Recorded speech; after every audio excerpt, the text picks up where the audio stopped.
AI Read to Me presents Pride and Prejudice by Jane Austen. Now close your eyes and relax. Chapter 1. It is a truth universally acknowledged that a single man in possession of a good fortune must be in want of a wife. However little known the feelings or views of such a man may be on his first entering a neighborhood, this truth is so well fixed in the minds of the surrounding families that he is considered as the rightful property of some one or other of their daughters. "My dear Mr. Bennet," said his lady to him one day, "have you heard that Netherfield Park is let at last?" Mr. Bennet replied that he had not. "But it is," returned she, "for Mrs. Long has just been here, and she told me all about it." Mr. Bennet made no answer. "Do not you want to know who has taken it?" cried his wife, impatiently. "You want to tell me, and I have no objection to hearing it." This was invitation enough. "Why, my dear, you must know. Mrs. Long says that Netherfield is taken by a young man of large fortune from the north of England, that he came down on Monday in a chaise and four to see the place, and was so much delighted with it that he agreed with Mr. Morris immediately, that he is to take possession before Michaelmas, and some of his servants are to be in the house by the end of next week. What is his name? Bingley. Is he married or single? Oh, single, my dear, to be sure. A single man of large fortune. 4,000 or 5,000 a year. What a fine thing for our girls. How so? How can it affect them? "My dear Mr. Bennet," replied his wife, "how can you be so tiresome? You must know that I am thinking of his marrying one of them. Is that his design in settling here?" "Design? Nonsense. How can you talk so?" "But it is very likely that he may fall in love with one of them, and therefore you must visit him as soon as he comes." "I see no occasion for that. You and the girls may go, or you may send them by themselves, which perhaps will be still better. For as you are as handsome as any of them, Mr. Bingley might like you the best of the party." "My dear, you flatter me." "I certainly have had my share of beauty, but I do not pretend to be anything extraordinary now. When a woman has 5 grown-up daughters, she ought to give over thinking of her own beauty. In such cases, a woman has not often much beauty to think of. But, my dear, you must indeed go and see Mr. Bingley when he comes into the neighborhood. It is more than I engage for, I assure you. But consider your daughters.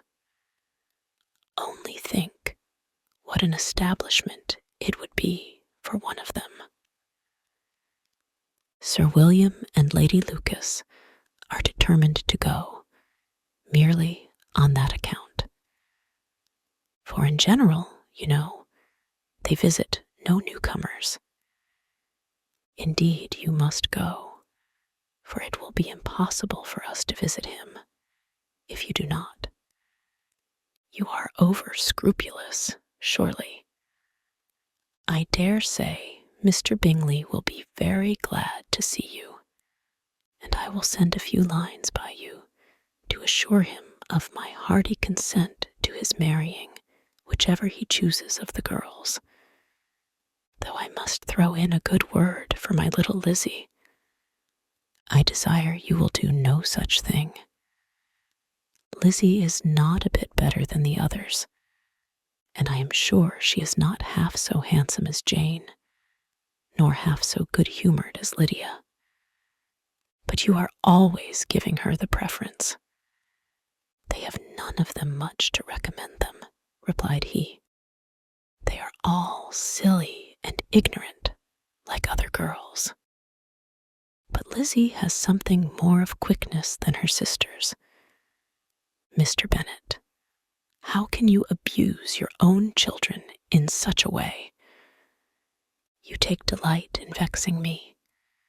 You have no compassion on my poor nerves. You mistake me, my dear. I have a high respect for your nerves. They are my old friends. I have heard you mention them with consideration these 20 years at least. Ah, you do not know what I suffer. But I hope you will get over it, and live to see many young men of 4,000 a year come into the neighborhood. It will be no use to us if 20 such should come, since you will not visit them. Depend upon it, my dear, that when there are 20, I will visit them all. Mr. Bennet was so odd, a mixture of quick parts, sarcastic humor, reserve, and caprice, that the experience of 23 years had been insufficient to make his wife understand his character. Her mind was less difficult to develop. She was a woman of mean understanding, little information, and uncertain temper. When she was discontented, she fancied herself nervous. The business of her life was to get her daughters married. Its solace was visiting and news.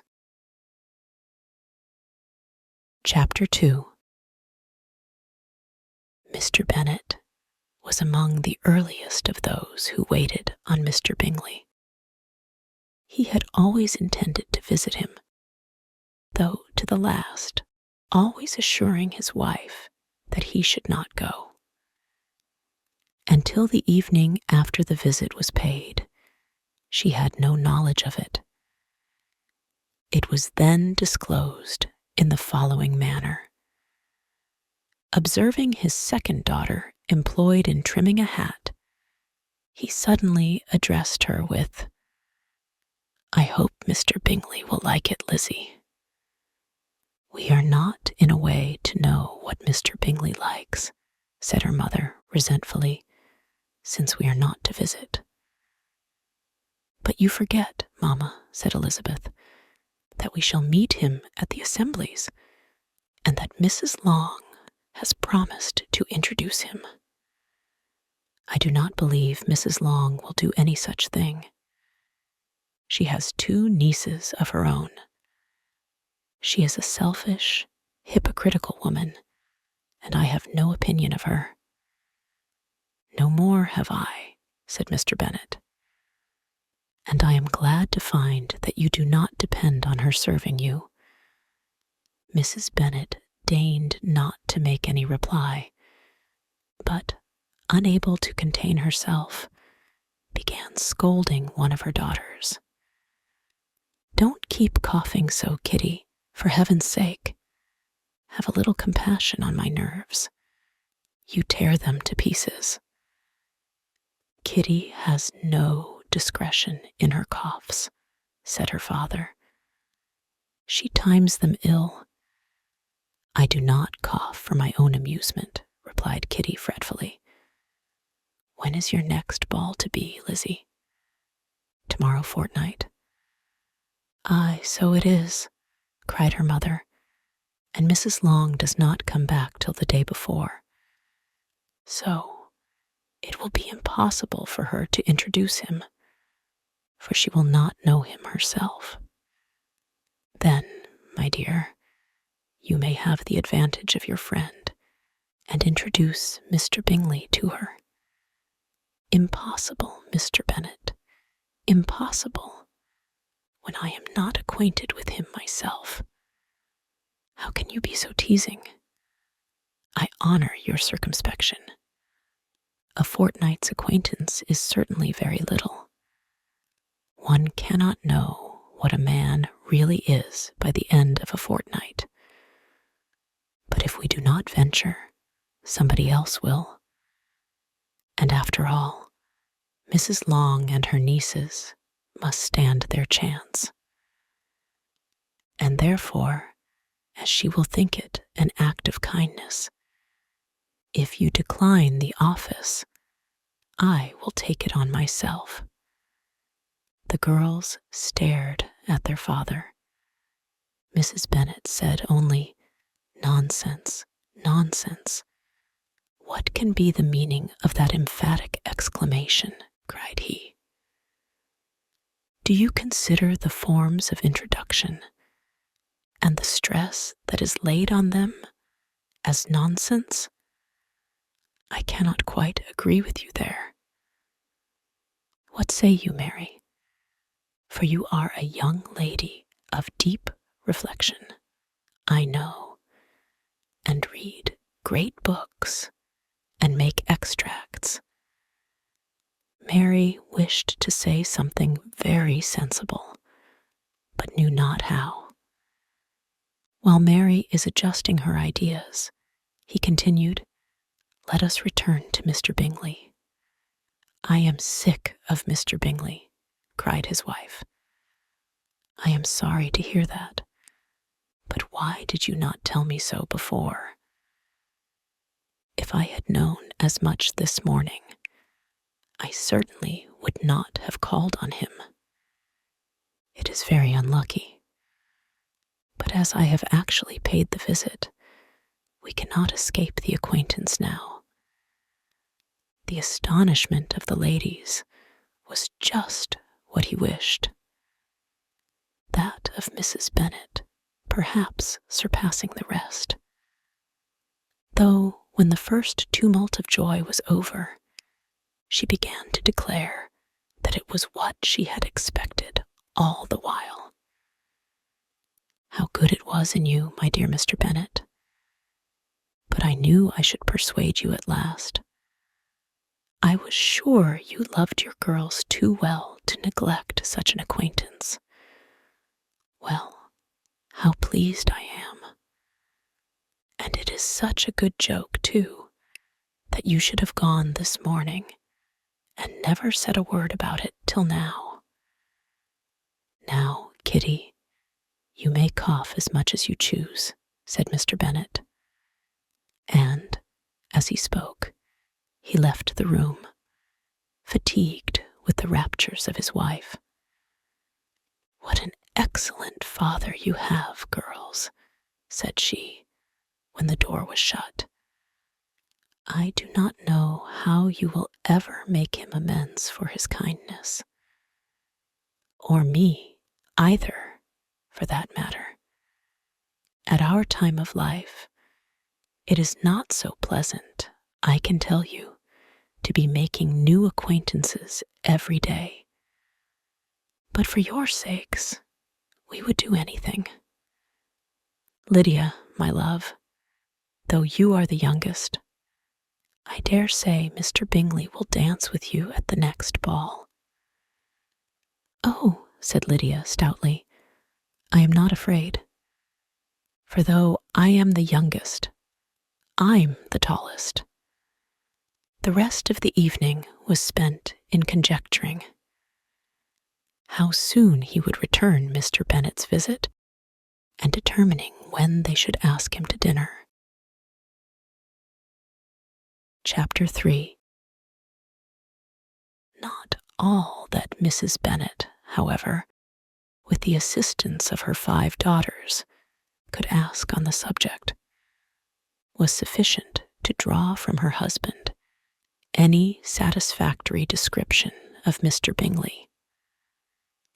They attacked him in various ways, with barefaced questions, ingenious suppositions, and distant surmises. But he eluded the skill of them all, and they were at last obliged to accept the second-hand intelligence of their neighbor, Lady Lucas. Her report was highly favorable. Sir William had been delighted with him. He was quite young, wonderfully handsome, extremely agreeable, and, to crown the whole, he meant to be at the next assembly with a large party. Nothing could be more delightful. To be fond of dancing was a certain step towards falling in love, and very lively hopes of Mr. Bingley's heart were entertained. If I can but see one of my daughters happily settled at Netherfield, said Mrs. Bennet to her husband, and all the others equally well married, I shall have nothing to wish for. In a few days, Mr. Bingley returned Mr. Bennet's visit, and sat about 10 minutes with him in his library. He had entertained hopes of being admitted to a sight of the young ladies, of whose beauty he had heard much, but he saw only the father. The ladies were somewhat more fortunate, for they had the advantage of ascertaining from an upper window that he wore a blue coat and rode a black horse. An invitation to dinner was soon afterwards dispatched, and already had Mrs. Bennet planned the courses that were to do credit to her housekeeping, when an answer arrived which deferred it all. Mr. Bingley was obliged to be in town the following day, and consequently unable to accept the honor of their invitation, etc. Mrs. Bennet was quite disconcerted. She could not imagine what business he could have in town so soon after his arrival in Hertfordshire, and she began to fear that he might always be flying about from one place to another, and never settled at Netherfield as he ought to be. Lady Lucas quieted her fears a little by starting the idea of his being gone to London only to get a large party for the ball. And a report soon followed that Mr. Bingley was to bring 12 ladies and 7 gentlemen with him to the assembly. The girls grieved over such a number of ladies, but were comforted the day before the ball by hearing that, instead of 12, he had brought only 6 with him from London, his 5 sisters and a cousin.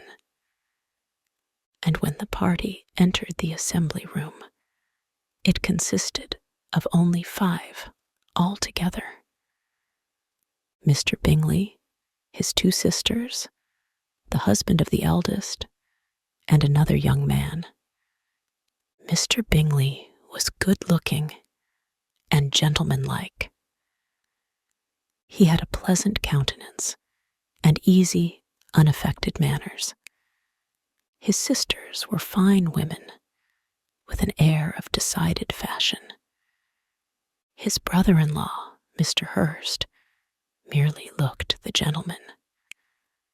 But his friend Mr. Darcy soon drew the attention of the room by his fine, tall person, handsome features, noble mien, and the report, which was in general circulation within 5 minutes after his entrance, of his having 10,000 a year.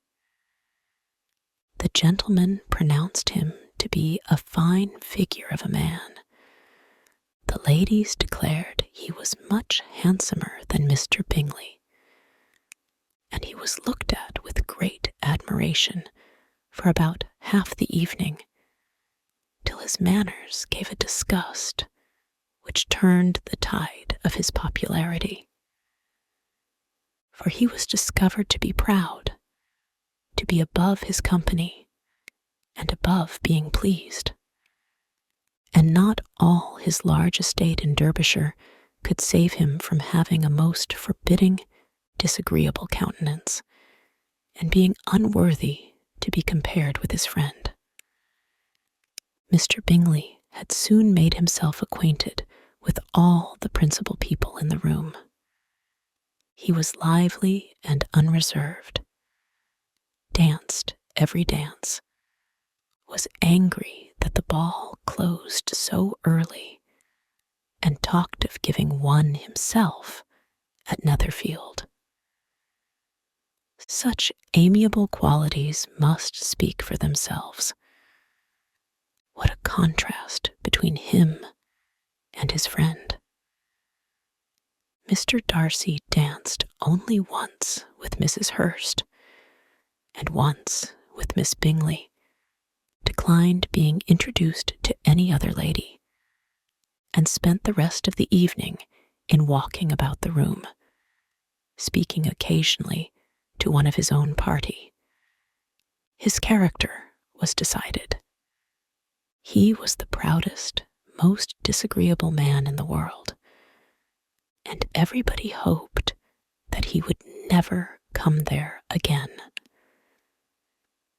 Amongst the most violent against him was Mrs. Bennet, whose dislike of his general behavior was sharpened into particular resentment by his having slighted one of her daughters. Elizabeth Bennet had been obliged, by the scarcity of gentlemen, to sit down for 2 dances, and during part of that time Mr. Darcy had been standing near enough for her to overhear a conversation between him and Mr. Bingley, who came from the dance for a few minutes, to press his friend to join it. "Come, Darcy," said he, "I must have you dance. I hate to see you standing about by yourself in this stupid manner. You had much better dance."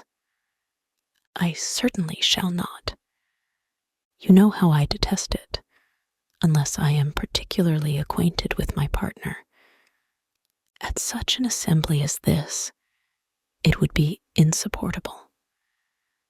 Your sisters are engaged, and there is not another woman in the room whom it would not be a punishment to me to stand up with. I would not be so fastidious as you are," cried Bingley, "for a kingdom. Upon my honor, I never met with so many pleasant girls in my life as I have this evening. And there are several of them, you see, uncommonly pretty. You are dancing with the only handsome girl in the room," said Mr. Darcy, looking at the eldest Miss Bennet. "Oh, she is the most beautiful creature I ever beheld.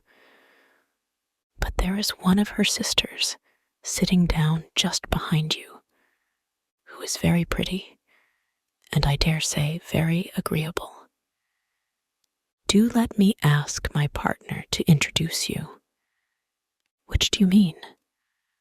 And turning round, he looked for a moment at Elizabeth, till, catching her eye, he withdrew his own, and coldly said, "She is tolerable, but not handsome enough to tempt me, and I am in no humor at present to give consequence to young ladies who are slighted by other men. You had better return to your partner and enjoy her smiles, for you are wasting your time with me." Mr. Bingley followed his advice. Mr. Darcy walked off, and Elizabeth remained with no very cordial feelings towards him. She told the story, however, with great spirit among her friends. for she had a lively, playful disposition, which delighted in anything ridiculous. The evening altogether passed off pleasantly to the whole family. Mrs. Bennet had seen her eldest daughter much admired by the Netherfield party. Mr. Bingley had danced with her twice, and she had been distinguished by his sisters. Jane was as much gratified by this as her mother could be, though in a quieter way. Elizabeth felt Jane's pleasure. Mary had heard herself mentioned to Miss Bingley as the most accomplished girl in the neighborhood, and Catherine and Lydia had been fortunate enough to be never without partners, which was all that they had yet learnt to care for at a ball. They returned, therefore, in good spirits to Longbourn, the village where they lived, and of which they were the principal inhabitants. They found Mr. Bennet still up. With a book, he was regardless of time.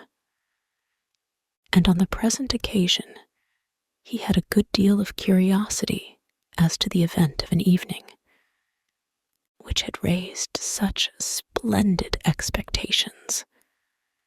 He had rather hoped that all his wife's views on the stranger would be disappointed. But he soon found that he had a very different story to hear.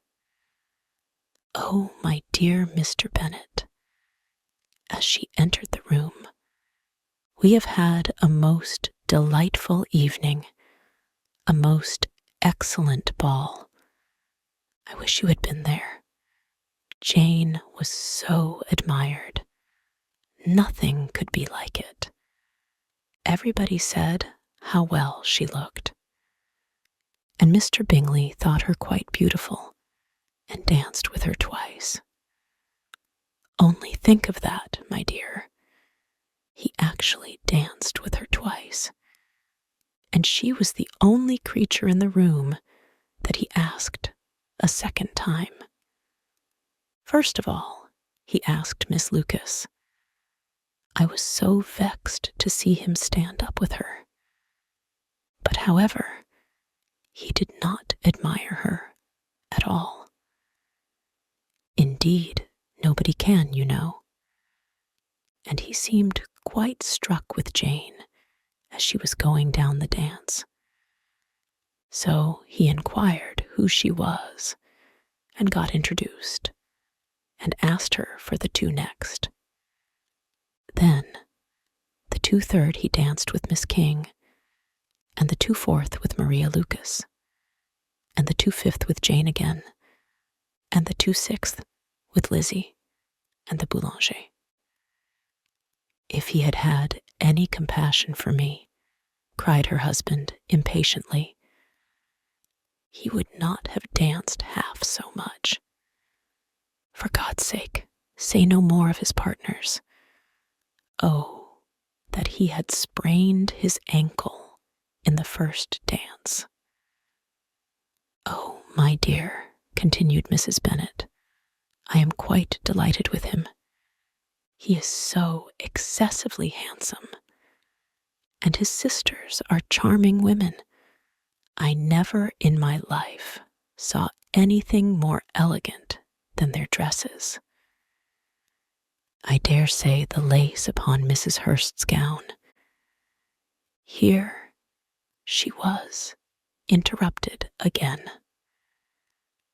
Mr. Bennet protested against any description of finery.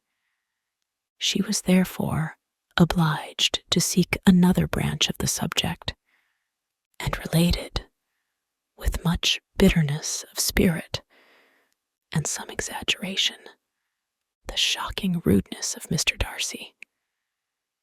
But I can assure you, she added, that Lizzie does not lose much by not suiting his fancy, for he is a most disagreeable, horrid man, not at all worth pleasing. so high and so conceited that there was no enduring him. He walked here and he walked there, fancying himself so very great, not handsome enough to dance with. I wish you had been there, my dear, to have given him one of your set-downs. I quite detest the man.